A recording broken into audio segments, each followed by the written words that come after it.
ಮೊದಲನೇದಾಗಿ ಶಿಕ್ಷಣದ ಬಗ್ಗೆ ಮಾತನಾಡುವಂಥದ್ದಾದರೆ ವಿದ್ಯಾರ್ಥಿಗಳಿಗೆ ಈ ತಿಂಗಳು ಸಾಮಾನ್ಯ ಫಲ ಅಂತಲೇ ಹೇಳ್ಬೋದು. ಯಾಕಂತ ಹೇಳಿದ್ರೆ ಏಕಾಗ್ರತೆಯಲ್ಲಿ ಕೊರತೆ ಮತ್ತು ಅಧ್ಯಯನದ ಕಡೆಗೆ ಕಮ್ಮಿ ಆಸಕ್ತಿಯನ್ನು ಹೊಂದಿರ್ತಾರೆ ವಿದ್ಯಾರ್ಥಿಗಳು ಈ ತಿಂಗಳಲ್ಲಿ ಅಂತಲೇ ಹೇಳ್ಬೋದು. ಇದಲ್ಲದೆ ಮನರಂಜನೆಯಲ್ಲಿ ಅತಿ ಹೆಚ್ಚು ಸಮಯವನ್ನು ವ್ಯರ್ಥ ಮಾಡುವಂತಹ ಸಾಧ್ಯತೆಗಳು ಈ ತಿಂಗಳು ಹೆಚ್ಚಾಗಿದೆ ಅಂತಲೇ ಹೇಳ್ಬೋದು. ಸೊ ನೀವು ಉತ್ತಮ ಫಲಿತಾಂಶ ಪಡಿಬೇಕಾದರೆ ಹೆಚ್ಚು ಕಠಿಣ ಪರಿಶ್ರಮವನ್ನು ಹಾಕಬೇಕಾದಂತಹ ಸಾಧ್ಯತೆಗಳು ತುಂಬ ಹೆಚ್ಚಾಗಿದೆ ಈ ತಿಂಗಳು ಅಂತಲೇ ಹೇಳ್ಬೋದು. ಇದಲ್ಲದೆ ಉನ್ನತ ಶಿಕ್ಷಣದಲ್ಲಿರುವಂತಹ ವಿದ್ಯಾರ್ಥಿಗಳಿಗೆ ಈ ತಿಂಗಳು ಮಿಶ್ರ ಫಲ ಇರುತ್ತೆ ಅಂತಲೇ ಹೇಳ್ಬೋದು.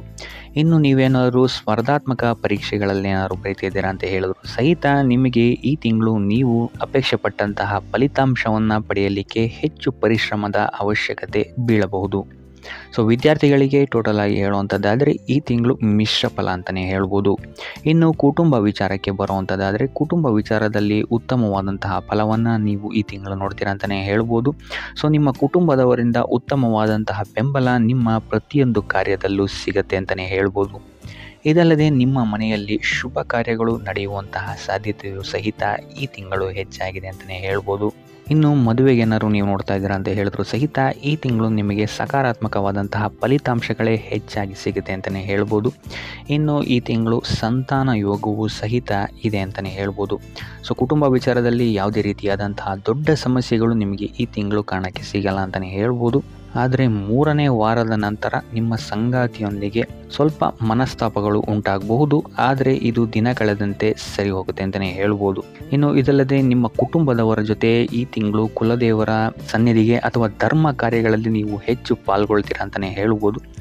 ಸೊ ಒಟ್ಟಾರೆಯಾಗಿ ಕುಟುಂಬದ ವಿಚಾರದಲ್ಲಿ ಈ ತಿಂಗಳು ನಿಮಗೆ ಅತ್ಯುತ್ತಮವಾದಂತಹ ಫಲಗಳಿದೆ ಅಂತಲೇ ಹೇಳ್ಬೋದು. ಇನ್ನು ಆರೋಗ್ಯದ ವಿಚಾರವನ್ನು ನೋಡುವಂಥದ್ದಾದರೆ ಈ ತಿಂಗಳು ನೀವು ನಿಮ್ಮ ಸಂತಾನದ ಆರೋಗ್ಯದ ಬಗ್ಗೆ ಹೆಚ್ಚು ಗಮನವನ್ನು ಹರಿಸಬೇಕಾಗತ್ತೆ.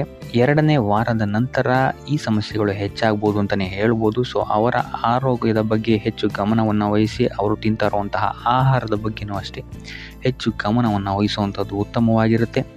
ಇದಲ್ಲದೆ ನಿಮ್ಮ ಆರೋಗ್ಯದ ದೃಷ್ಟಿಯಿಂದ ಈ ತಿಂಗಳು ಸಾಮಾನ್ಯವಾಗಿರುತ್ತೆ ಅಂತಲೇ ಹೇಳ್ಬೋದು. ಶ್ವಾಸಕೋಶಕ್ಕೆ ಸಂಬಂಧಿಸಿದಂತೆ ಅಥವಾ ಚರ್ಮಕ್ಕೆ ಅಥವಾ ಹೊಟ್ಟೆಗೆ ಸಂಬಂಧಿಸಿದಂತಹ ಸಮಸ್ಯೆಗಳು ಈ ತಿಂಗಳು ನಿಮಗೆ ಸ್ವಲ್ಪ ಕಾಡ್ಬೋದು ಅಂತಲೇ ಹೇಳ್ಬೋದು. ಸೊ ಆದ್ದರಿಂದ ಆಹಾರದ ಬಗ್ಗೆ ಹೆಚ್ಚು ಗಮನವನ್ನು ವಹಿಸಿ ಕರಿದ ತಿಂಡಿಗಳಿಂದ ಆದಷ್ಟು ನೀವು ದೂರ ಇರುವಂಥದ್ದು ಉತ್ತಮವಾಗಿರುತ್ತೆ ಈ ತಿಂಗಳು. ಇನ್ನು ವಯೋವೃದ್ಧರಿಗೆ ಮಧುಮೇಹ ರೋಗಗಳು ಬಾಧಿಸಬಹುದು. ಸೊ ಆದಷ್ಟು ಇದರಿಂದಾಗಿ ಹೆಚ್ಚು ಹಣವು ಸಹಿತ ನಿಮಗಿಲ್ಲಿ ನಿಮ್ಮ ಆರೋಗ್ಯದ ವಿಚಾರದಿಂದ ಖರ್ಚಾಗ್ಬೋದು ಅಂತಲೇ ಹೇಳ್ಬೋದು. ಸೊ ಆದ್ದರಿಂದ ಆದಷ್ಟು ಯೋಗ ಧ್ಯಾನವನ್ನು ಮಾಡುವಂಥದ್ದು ನಿಮಗಿಲ್ಲಿ ಉಪಾಯಕಾರಿಯಾಗಿರುತ್ತೆ ಅಂತಲೇ ಹೇಳ್ಬೋದು. ಸೊ ಆರೋಗ್ಯದ ದೃಷ್ಟಿಕೋನದಿಂದ ಈ ತಿಂಗಳು ಸ್ವಲ್ಪ ಗಮನವನ್ನು ವಹಿಸುವಂಥದ್ದು ಉತ್ತಮವಾಗಿರುತ್ತೆ ಅಂತಲೇ ಹೇಳ್ಬೋದು. ಇನ್ನು ವೃತ್ತಿ ಜೀವನಕ್ಕೆ ಬರುವಂಥದ್ದಾದರೆ ವೃತ್ತಿ ಜೀವನದಲ್ಲಿ ಈ ತಿಂಗಳು ನಿಮಗೆ ಸಾಮಾನ್ಯ ಫಲ ಅಂತ ಹೇಳ್ಬೋದು. ಈ ತಿಂಗಳು ನಿಮ್ಮ ಕಾರ್ಯಕ್ಷೇತ್ರದಲ್ಲಿ ನಿಮಗೆ ಹೆಚ್ಚಿನ ವೆಚ್ಚವಾಗ್ಬೋದು. ಇದಲ್ಲದೆ ನಿಮ್ಮ ಕಾರ್ಯದ ಹೊರೆಯೂ ಸಹಿತ ನಿಮಗಿಲ್ಲಿ ಹೆಚ್ಚಾಗುತ್ತೆ ಅಂತಲೇ ಹೇಳ್ಬೋದು. ಇನ್ನು ನೀವೇನಾದರೂ ಹೊಸದಾಗಿ ಏನಾದರೂ ಕೆಲಸಕ್ಕೆ ಸೇರಿದ್ದೀರಾ ಅಂತ ಹೇಳಿದರೆ ಹೊಸದಾದ ಕೆಲಸದಲ್ಲಿ ನಿಮಗಿಲ್ಲಿ ಅಲೆದಾಟಗಳು ಹೆಚ್ಚಾಗ್ಬೋದು ಅಂತಲೇ ಹೇಳ್ಬೋದು. ಸೊ ಆದ್ದರಿಂದ ಇಲ್ಲಿ ನೀವು ನಿಮ್ಮ ಕೋಪದ ಮೇಲೆ ಸ್ವಲ್ಪ ಹಿಡಿತವನ್ನು ಇಟ್ಕೊಬೇಕಾಗುತ್ತೆ. ಇಲ್ಲ ಅಂತ ಹೇಳಿದ್ರೆ ನಿಮ್ಮ ಮಾತು ಇಲ್ಲಿ ನಿಮಗೆ ಹೆಚ್ಚು ತೊಂದರೆಯನ್ನು ಕೊಡಬಹುದು ನಿಮ್ಮ ಕಾರ್ಯಕ್ಷೇತ್ರದಲ್ಲಿ. 2ನೇ ವಾರದ ನಂತರ ಅತಿ ಹೆಚ್ಚು ಗಮನವನ್ನು ನೀವು ನೀಡಬೇಕಾಗುತ್ತೆ ನಿಮ್ಮ ಮಾತಿನ ಮೇಲೆ. ಇದಲ್ಲದೆ ನಿಮ್ಮ ಮೇಲಾಧಿಕಾರಿಗಳ ಜೊತೆನೂ ಸಹಿತ ನಿಮಗಿಲ್ಲಿ ಸ್ವಲ್ಪ ಸಮಸ್ಯೆಗಳು ಎದುರಾಗಬಹುದು. ಆದರೆ 3ನೇ ವಾರದ ನಂತರ ನಿಮಗಿಲ್ಲಿ ಸ್ಥಿತಿಗತಿಗಳು ಸುಧಾರಣೆ ಆಗುತ್ತೆ ಅಂತಲೇ ಹೇಳ್ಬೋದು. ಸೊ ಆದ್ದರಿಂದ ಕಾರ್ಯಕ್ಷೇತ್ರದಲ್ಲಿ ಹೆಚ್ಚು ಗಮನವನ್ನು ವಹಿಸಿ ನಿಮ್ಮ ಸಹವರ್ತಿಗಳೊಂದಿಗೂ ಅಷ್ಟೇ ಎಷ್ಟು ಬೇಕೋ ಅಷ್ಟೇ ಮಾತಾಡಿ ಸೈಲೆಂಟ್ ಆಗಿರುವಂಥದ್ದು ಉತ್ತಮವಾಗಿರುತ್ತೆ. ನೀವಾಯಿತು ನಿಮ್ಮ ಕೆಲಸ ಆಯಿತು ಅಂತ ಇರುವಂಥದ್ದು ಉತ್ತಮವಾಗಿರುತ್ತೆ ಅಂತಲೇ ಹೇಳ್ಬೋದು. ಇನ್ನು ವಾಹನ ಚಲಾಯಿಸಬೇಕಾದ್ರೂ ಅಷ್ಟೇ ನೀವು ಹೆಚ್ಚು ಗಮನವನ್ನು ವಹಿಸುವಂಥದ್ದು ಉತ್ತಮವಾಗಿರುತ್ತೆ. ಇನ್ನು ನೀವೇನಾದ್ರು ಕೆಲಸ ಹುಡುಕ್ತಾ ಇದ್ದೀರಾ ಅಂತ ಹೇಳಿದ್ರೆ ನಿಮ್ಮ ನಿರೀಕ್ಷೆಗೆ ತಕ್ಕಂತಹ ಕೆಲಸ ಈ ತಿಂಗಳು ನಿಮಗೆ ಸಿಗೋಕ್ಕೆ ತಡ ಆಗ್ಬೋದು ಅಂತಲೇ ಹೇಳ್ಬೋದು. ಸೊ ಆದ್ದರಿಂದ ನಿಮ್ಮ ಪರಿಶ್ರಮವನ್ನು ನೀವು ಸ್ವಲ್ಪ ಹೆಚ್ಚಾಗಿ ಹಾಕಬೇಕಾಗುತ್ತೆ. ಸೊ ಒಟ್ಟಾರೆಯಾಗಿ ನೋಡುವಂಥದ್ದಾದರೆ ವೃತ್ತಿ ಜೀವನದಲ್ಲಿ ಈ ತಿಂಗಳು ನಿಮಗೆ ಸಾಮಾನ್ಯ ಫಲ ಅಂತಲೇ ಹೇಳ್ಬೋದು. ಇನ್ನು ಹಣಕಾಸಿನ ವಿಚಾರಕ್ಕೆ ಬರುವಂಥದ್ದಾದರೆ ಹಣಕಾಸಿನ ವಿಚಾರದಲ್ಲಿ ಈ ತಿಂಗಳು ನೀವು ತುಂಬ ಎಚ್ಚರಿಕೆ ವಹಿಸಬೇಕಾಗತ್ತೆ. ಹೆಚ್ಚು ಖರ್ಚುಗಳಾಗ್ಬೋದು ಈ ತಿಂಗಳು ನಿಮಗೆ ನಿಮ್ಮ ಕುಟುಂಬಕ್ಕೆ ಅಥವಾ ನಿಮ್ಮ ಸಂಗಾತಿಗೆ ಆರೋಗ್ಯಕ್ಕೆ ಸಂಬಂಧಿಸಿದಂತೆ ಈ ತಿಂಗಳು ಸ್ವಲ್ಪ ಖರ್ಚುಗಳು ಹೆಚ್ಚಾಗಬಹುದು. ಇದಲ್ಲದೆ ಯಾವುದೇ ಮಾರ್ಗಸೂಚಿ ಇಲ್ಲದೆ ಎಲ್ಲೂ ಹಣವನ್ನು ಹೂಡಬೇಡಿ. ಅನಗತ್ಯ ಖರ್ಚುಗಳನ್ನು ಆದಷ್ಟು ನೀವು ತಪ್ಪಿಸೋಕ್ಕೆ ಟ್ರೈ ಮಾಡುವಂಥದ್ದು ಉತ್ತಮವಾಗಿರುತ್ತೆ ಈ ತಿಂಗಳು. ಇನ್ನು ಇದಲ್ಲದೆ ವ್ಯಾಪಾರಿಗಳಿಗೆ ಈ ತಿಂಗಳು ಸಾಮಾನ್ಯ ಫಲ ಅಂತಲೇ ಹೇಳ್ಬೋದು. ಇನ್ನು ನೀವೇನಾದರೂ ಪಾಲುದಾರಿಕೆಯ ವ್ಯವಹಾರಗಳಲ್ಲಿದ್ದೀರಾ ಅಂತ ಹೇಳಿದರೂ ಸಹಿತ ಆದಷ್ಟು ಎಚ್ಚರಿಕೆಯನ್ನು ವಹಿಸುವಂಥದ್ದು ಉತ್ತಮವಾಗಿರುತ್ತೆ.